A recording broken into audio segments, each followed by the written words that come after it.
فلا يتكلم أحد بموت رسول الله إلا ضربته. جئتك أؤمن بالله وبرسوله وبما شئت به فقد أعذرت إليكم وأعذرتموني.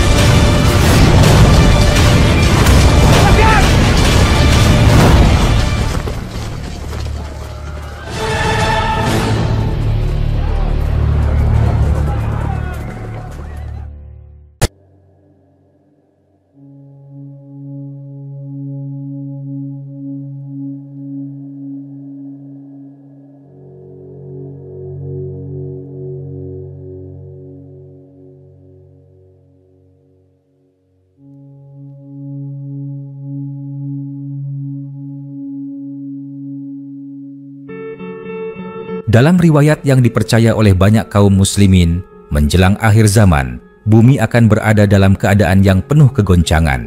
Fitnah, kekacauan, dan kezaliman merajalela, sehingga manusia mencari cahaya penuntun di tengah kegelapan. Pada masa itulah, seorang lelaki dari keturunan Nabi Muhammad akan muncul yang dikenal dengan nama Imam Mahdi. Kehadirannya akan menjadi jawaban atas doa-doa orang beriman yang mendambakan keadilan.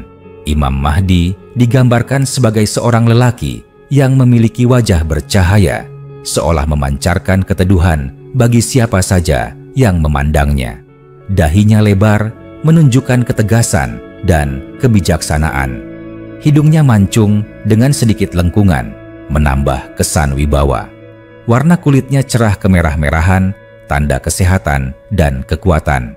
Rambutnya hitam pekat, dan ada sedikit tanda di pipinya yang membuatnya mudah dikenali. Sosoknya tegap dan gagah, tidak terlalu tinggi dan tidak pula terlalu pendek, sehingga penampilannya seimbang dan proporsional. Ia berasal dari garis keturunan Nabi Muhammad melalui putrinya, Fatimah. Nasabnya terjaga hingga sampai kepada Rasulullah, dan hal ini menjadi salah satu bukti keaslian dirinya. Kemunculannya tidak akan diumumkan oleh dirinya sendiri, melainkan akan dikenali oleh orang-orang saleh melalui tanda-tanda yang telah disampaikan dalam banyak hadis. Di antara tanda-tanda itu adalah terjadinya kerusuhan di tanah Hijaz, wafatnya seorang pemimpin, dan perebutan kekuasaan yang membuat banyak orang kebingungan memilih pemimpin. Pada masa itu, bumi akan dipenuhi ketidakadilan. Orang-orang tertindas dan hak-hak manusia direbut tanpa rasa belas kasihan. Imam Mahdi akan datang bukan sebagai penuntut kekuasaan, melainkan sebagai pembawa keadilan. Awalnya, ia akan menolak diangkat sebagai pemimpin, tetapi para ulama dan orang-orang beriman akan memaksanya untuk menerima baiat di hadapan Ka'bah. Baiat itu akan terjadi di antara Hajar Aswad dan Maqam Ibrahim, menjadi awal dimulainya perubahan besar di muka bumi. Di saat yang sama, langit akan memberikan tanda-tandanya. Sebagian riwayat menyebutkan bahwa akan terdengar seruan dari langit yang memanggil nama Imam Mahdi, sehingga orang-orang dari berbagai penjuru mendatanginya. Gempa bumi, bendera-bendera hitam dari arah timur, dan peperangan besar juga menjadi rangkaian peristiwa yang mengiringi masa kemunculannya. Dengan izin Allah, Imam Mahdi akan memimpin dengan penuh keadilan, membagi kekayaan secara merata, dan menghapus kezaliman hingga bumi dipenuhi kedamaian seperti sebelumnya. Kehadirannya bukanlah sekadar kisah mitos, melainkan janji yang diyakini oleh banyak umat Islam sebagai bagian dari rencana besar akhir zaman. Dalam masa kepemimpinannya, dunia akan merasakan kembali keadilan yang sejati. Kezaliman akan sirna, dan manusia akan hidup dalam ketentraman di bawah bimbingan seorang pemimpin yang tulus, berani, dan penuh kasih sayang. Setelah baiat di hadapan Ka'bah itu terjadi, berita tentang Imam Mahdi akan menyebar dengan cepat, meski tidak melalui sarana-sarana komunikasi seperti yang dikenal pada masa kini. Penyebarannya terjadi melalui kabar mulut ke mulut, penglihatan langsung, dan tanda-tanda alam yang menguatkan keyakinan orang-orang beriman. Di berbagai wilayah, hati manusia yang lama kering oleh kekerasan zaman mulai bergetar, merasakan harapan yang telah lama hilang. Namun, kemunculan Imam Mahdi tidak akan berjalan tanpa perlawanan. Kelompok-kelompok yang selama ini berkuasa dengan kezaliman akan merasa terancam. Mereka akan mengerahkan kekuatan besar untuk menghancurkannya. Salah satu peristiwa besar yang disebutkan adalah pengiriman pasukan dari arah Syam atau wilayah sekitarnya untuk memerangi Imam Mahdi. Akan tetapi, sebelum pasukan itu mencapai tujuan, bumi akan terbelah dan menelan mereka di sebuah padang pasir sebagai tanda kekuasaan Allah bahwa pemimpin yang baru ini berada dalam lindungannya. Di sisi lain, pasukan dari arah timur akan datang dengan membawa bendera-bendera berwarna hitam. Mereka bukan sekadar prajurit biasa, tetapi orang-orang yang memiliki keyakinan kuat, bersumpah setia untuk membela kebenaran hingga akhir hayat. Kehadiran mereka akan memperkuat posisi Imam Mahdi, sehingga kekuasaannya meluas. Dari Makkah, ia akan memimpin perjalanan menuju berbagai negeri, menegakkan keadilan di setiap wilayah yang dikuasai. Kehidupan di bawah kepemimpinannya akan berbeda dari masa-masa sebelumnya. Kekayaan tidak lagi ditimbun oleh segelintir orang, melainkan dibagikan kepada yang membutuhkan tanpa ada yang terlewat. Hujan akan turun dengan teratur, bumi akan kembali subur, dan hasil bumi akan berlipat ganda. Tidak ada lagi kelaparan, ketakutan, atau penindasan. Bahkan, binatang buas akan menjadi jinak dan anak-anak dapat bermain tanpa rasa takut dimanapun mereka berada. Imam Mahdi tidak memimpin dengan kemewahan atau kekerasan, tetapi dengan kelembutan hati dan kebijaksanaan yang tajam.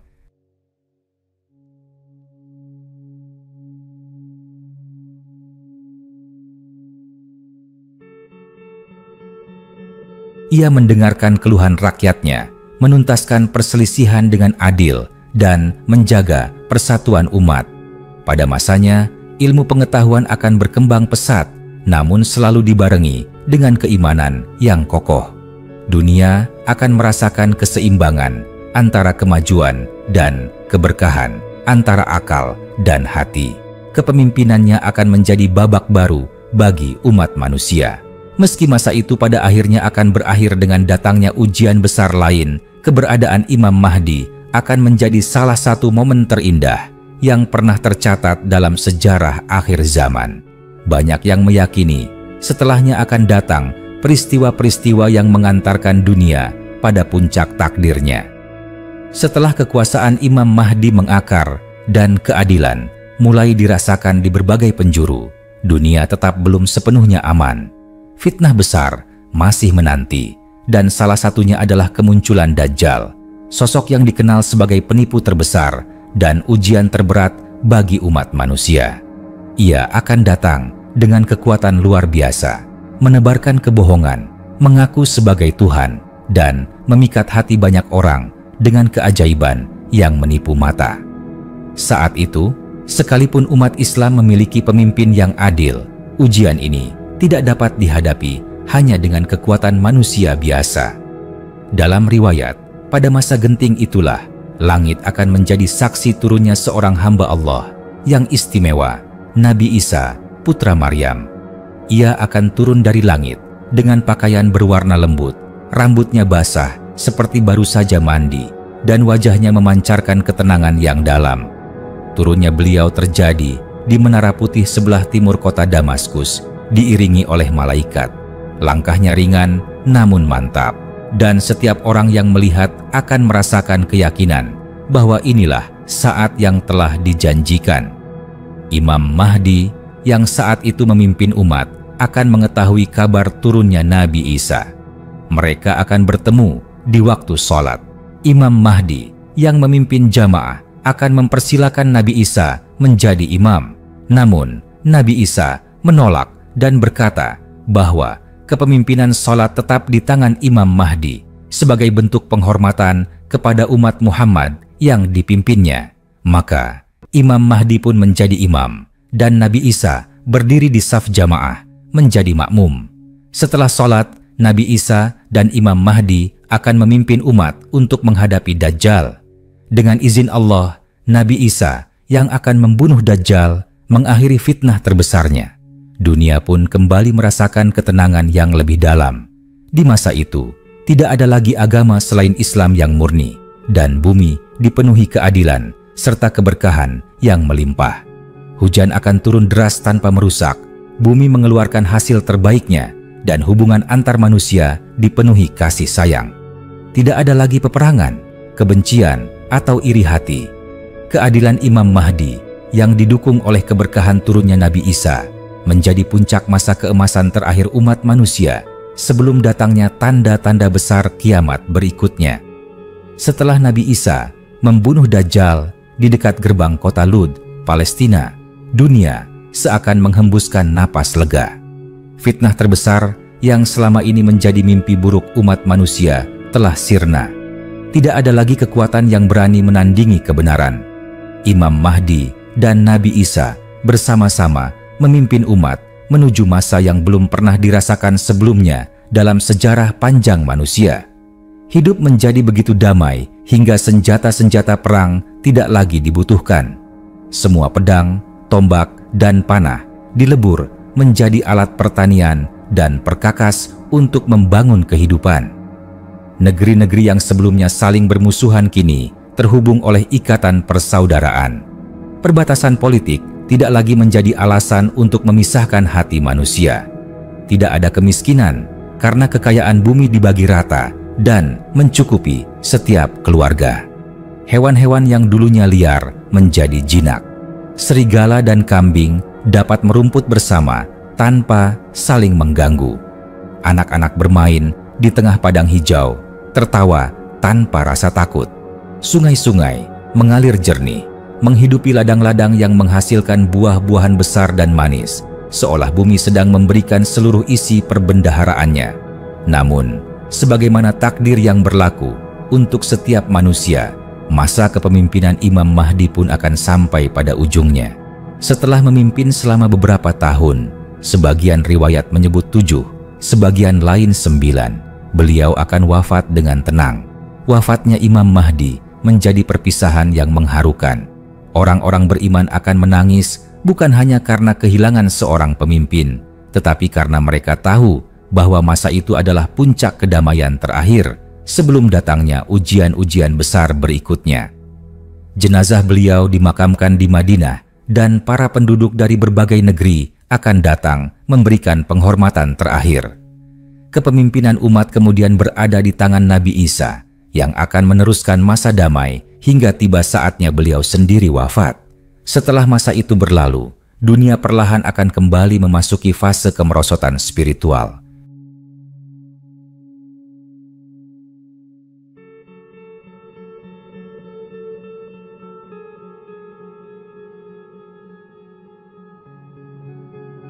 Tanda-tanda besar kiamat lain akan bermunculan satu demi satu, membawa manusia menuju hari yang telah dijanjikan. Kisah Imam Mahdi menjadi cahaya pengharapan bagi orang-orang beriman di tengah gelapnya fitnah akhir zaman.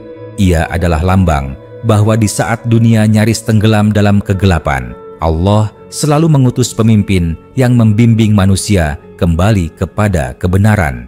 Kisah kemunculan Imam Mahdi bukan hanya sekadar catatan peristiwa yang akan datang, melainkan juga cermin yang memantulkan kenyataan hidup kita di masa kini. Ia mengajarkan bahwa di tengah kegelapan selalu ada secercah cahaya yang Allah siapkan untuk membimbing umat menuju kebenaran. Namun, cahaya itu tidak datang begitu saja. Kehadiran Imam Mahdi terjadi di tengah umat yang siap menyambutnya, yaitu mereka yang menjaga iman di saat fitnah terbesar melanda. Keadilan yang ditegakkan oleh Imam Mahdi menjadi pengingat bahwa pemimpin sejati bukanlah mereka yang mengejar tahta demi kekuasaan, melainkan mereka yang memikul amanah demi menolong umat. Sosoknya yang sederhana, tegas, dan penuh kasih mengajarkan bahwa kekuatan terbesar seorang pemimpin adalah kemurnian hati, keberanian membela kebenaran, dan keikhlasan melayani. Bagi umat Islam saat ini, kisah Imam Mahdi seharusnya menjadi pemicu untuk mempersiapkan diri, bukan hanya dengan menunggu tanda-tanda akhir zaman, tetapi dengan memperbaiki akhlak, memperkuat iman, dan mempererat persaudaraan. Sebab orang yang kelak dapat mengenal dan mendukung Imam Mahdi adalah mereka yang imannya terjaga di tengah godaan dunia. Imam Mahdi datang untuk menegakkan keadilan di bumi, tetapi benih keadilan itu sudah seharusnya kita tanam dalam kehidupan kita sejak sekarang. Dengan mencontoh sifat-sifatnya, kita dapat menjadi bagian dari umat yang siap menyambutnya dengan hati bersih dan keyakinan yang kokoh. Pada akhirnya, kisah ini menegaskan satu hal penting. Di atas segala fitnah dan kehancuran, janji Allah selalu benar. Kemenangan kebenaran atas kebatilan adalah kepastian. Imam Mahdi hanyalah salah satu dari tanda-tanda bahwa rahmat Allah selalu mendahului murkanya, dan bahwa bagi setiap malam yang gelap akan selalu ada fajar yang menyingsing. Di senja terakhir zaman, ketika langit seakan berat menahan tangisnya, bumi pun merintih karena terlalu lama memikul beban kezaliman. Angin membawa kabar yang samar bahwa di suatu tempat, di tengah lingkaran doa yang tak pernah putus, seorang pemimpin yang dijanjikan telah lahir dari nasab suci. Ia tumbuh tanpa sorotan, seperti benih yang tersembunyi di tanah, menunggu waktu untuk pecah dan menembus permukaan, menyentuh cahaya. Imam Mahdi akan muncul laksana bintang di malam paling kelam, memancarkan cahaya yang tidak silau namun menghangatkan. Wajahnya adalah kisah tentang kelembutan yang berpadu dengan keberanian. Matanya memantulkan janji kemenangan yang tak pernah pudar. Setiap langkahnya menorehkan jejak yang menumbuhkan harapan di hati yang nyaris layu. Ia tidak datang dengan pasukan megah, melainkan dengan kebenaran yang kokoh. Dan ketika baiat itu terucap di hadapan Ka'bah, bumi seakan berhenti sejenak, menyimak sumpah yang akan mengubah nasib dunia. Di langit, tanda-tanda pun menjawab. Seruan yang menggema, gempa yang membelah tanah, dan angin yang membawa harum kemenangan. Lalu, datanglah ujian terbesar, Dajjal, laksana badai hitam, yang ingin memadamkan setiap cahaya. Namun dari ufuk, langit terbelah, dan Nabi Isa turun seperti hujan rahmat yang lama dinanti. Dalam satu gerakan yang ditakdirkan, fitnah terbesar itu pun berakhir. Di masa mereka memimpin bersama, bumi seperti kembali ke masa purba yang penuh keseimbangan. Laut berdesir lembut, tanah memberi hasil terbaiknya, dan hati manusia kembali murni. Tidak ada lagi tangis lapar atau jeritan perang. Anak-anak tidur di pangkuan ibu mereka dengan mimpi yang damai, sementara bintang-bintang tersenyum di langit. Namun, seperti setiap fajar yang akhirnya memberi tempat bagi senja, masa itu pun berakhir. Imam Mahdi kembali ke pangkuan Tuhannya, meninggalkan dunia yang pernah ia selimuti dengan keadilan. Kepergiannya bukanlah akhir, melainkan jembatan menuju janji yang lebih besar, bahwa kebenaran akan selalu lahir kembali selama ada hati yang percaya.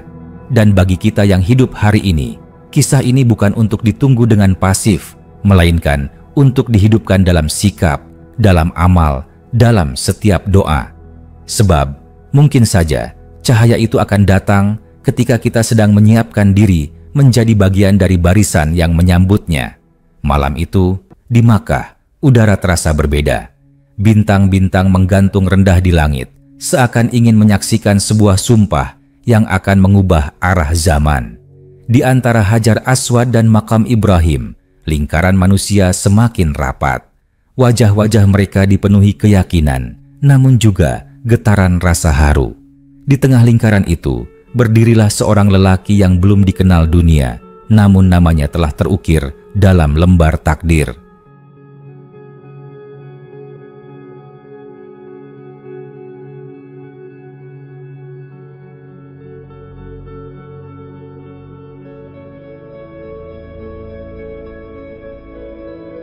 Dahinya lebar, matanya teduh, dan sorotnya menembus hati setiap orang yang menatapnya. Dialah lelaki yang selama ini mereka cari, meski ia sendiri merasa berat menerima panggilan itu. Seorang ulama tua yang rambutnya telah memutih, maju mendekat. Suaranya bergetar saat berkata, "Wahai cucu dari Nabi yang mulia, Engkau adalah janji yang telah lama kami tunggu. Engkau adalah pemimpin yang dijanjikan untuk menegakkan keadilan. Demi Allah, terimalah baiat kami." Imam Mahdi menundukkan kepala. Suaranya pelan namun tegas. "Aku bukanlah yang kalian sangka. Aku hanyalah seorang hamba Allah yang lemah." Orang-orang berseru hampir serempak, "Demi Allah, Engkaulah Dia. Kami melihat tanda-tanda yang telah disebutkan Rasulullah padamu. Jangan biarkan bumi ini kehilangan cahaya." Ulama itu kemudian memegang tangan Imam Mahdi, menatap matanya dengan penuh keyakinan. "Wahai putra Fatimah, dunia telah lelah dengan darah dan air mata. Engkau bukan memimpin untuk dirimu, melainkan untuk umat yang menjerit meminta pertolongan. Jangan tolak amanah ini." Imam Mahdi memejamkan mata, menarik napas dalam, seakan seluruh doa para nabi, para syuhada, dan orang-orang saleh berhembus ke dalam dadanya. Ia mengangkat tangannya, lalu berkata, "Jika ini adalah takdir yang Allah tetapkan, maka aku menerimanya. Namun ketahuilah, aku tidak menjanjikan kemewahan.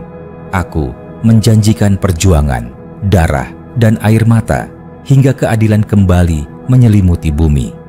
Tangan-tangan pun terulur satu persatu, menyentuh tangannya, membayatnya dengan sumpah setia. Di langit, angin bertiup membawa harum yang tak pernah mereka cium sebelumnya. Malam itu, Makkah menjadi pusat takdir dunia. Dan dari lingkaran kecil itu, sejarah baru umat manusia pun dimulai.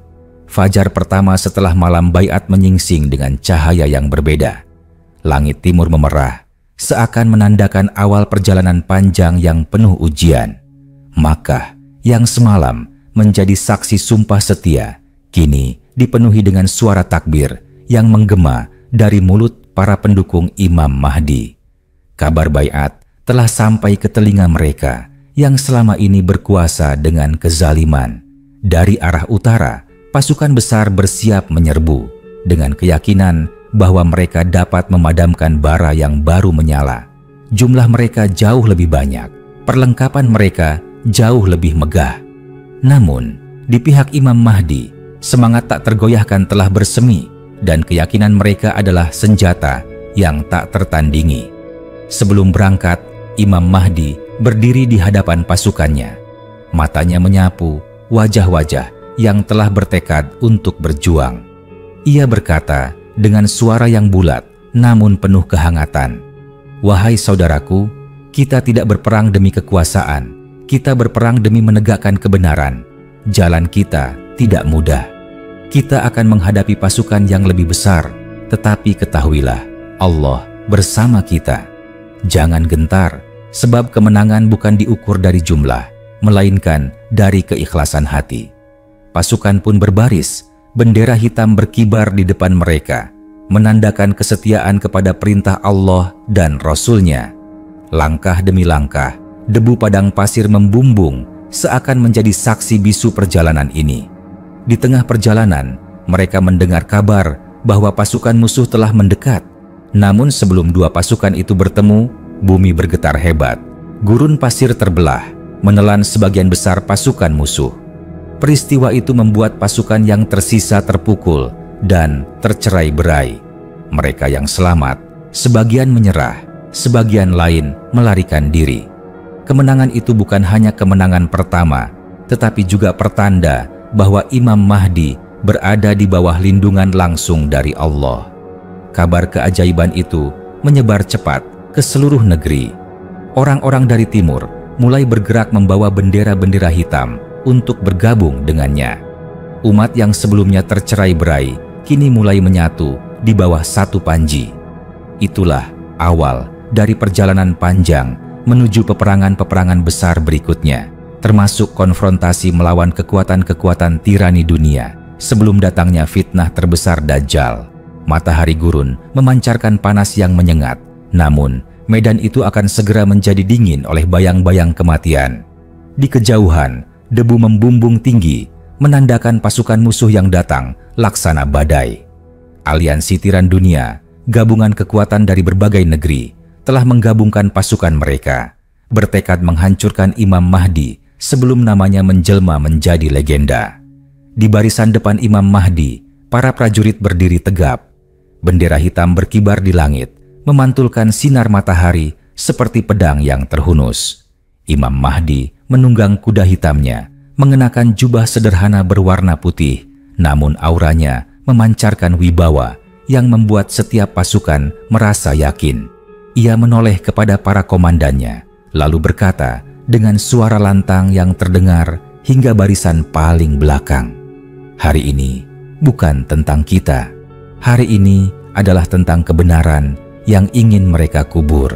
Jika kita gugur, biarlah darah kita menjadi saksi bahwa kita tidak pernah menyerah."